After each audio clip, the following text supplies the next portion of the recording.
भैया बहनों शुभ हाफिज। इधर कई दिनों से वीडियो नहीं जा पा रहा था क्योंकि विद्यालय खुलने वाला था। 6, 7, 8 का विद्यालय खुल गया, 9, 10, 11, 12 का, उसी की तैयारी में लोग लगे थे।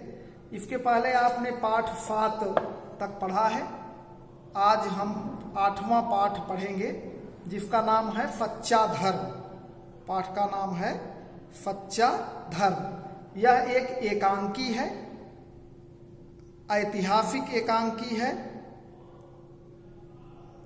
इसका सारांश हम आपको बताएंगे। देखिए, इसमें मुख्य पात्र जो हैं वो कुल 6 पात्र हैं। पुरुषोत्तम, अहिल्या, संभाजी, दिलावर खां। पुरुषोत्तम दिल्ली निवासी एक महाराष्ट्रियन ब्राह्मण है। अहिल्या पुरुषोत्तम की पत्नी है। संभाजी शिवाजी के पुत्र हैं और दिलावर खां औरंगजेब की खुफिया पुलिस का सरदार है। तो इसका सारांश यह है कि सच्चा धर्म एकांकी सेठ गोविंद दास द्वारा रचित एक ऐतिहासिक एकांकी है। यह एकांकी मुगल कालीन इतिहास की पृष्ठभूमि पर आधारित है। इस एकांकी में 3 दृश्य हैं, प्रथम दृश्य, द्वितीय दृश्य, तृतीय दृश्य। एकांकी का प्रारंभ एक महाराष्ट्रियन ब्राह्मण पुरुषोत्तम के घर से होता है। पुरुषोत्तम सत्यवादी एवं कर्तव्यशील ब्राह्मण है, लेकिन आज वह असमंजस की स्थिति में है क्योंकि संभाजी पुरुषोत्तम के घर भांजे बनकर विनायक के नाम से रह रहे हैं, लेकिन संभाजी वास्तव में शिवाजी के पुत्र हैं। औरंगजेब के गुप्तचर उन्हें ढूंढते हुए घूम रहे हैं। उनकी पत्नी अहिल्या उनसे कहती हैं कि तुम औरंगजेब को सच बता दो, लेकिन पुरुषोत्तम का कथन है कि शरण में आए व्यक्ति की रक्षा करना उसका परम धर्म है। परम धर्म है, मैं विश्वासघात नहीं कर सकता।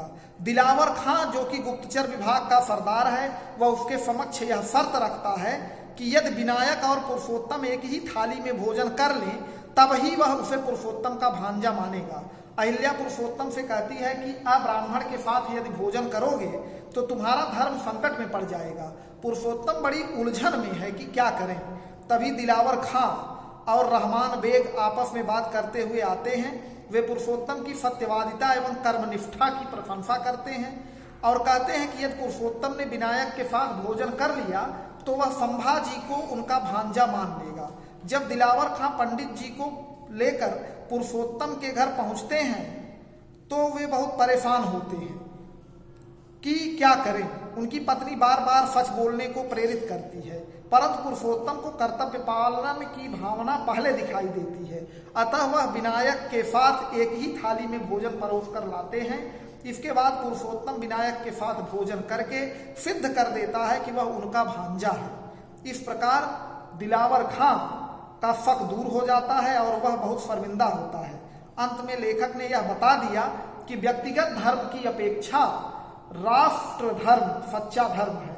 अतः राष्ट्र के लिए यदि हमें धर्म त्यागना पड़े तो यह अनुचित नहीं होगा। तो भैया बहनों, यह जाने इस एकांकी से हमें यह बताया गया है कि राष्ट्र बड़ा है, देश हमारा पहले स्थान पर आता है, अपना धर्म दूसरे स्थान पर आता है।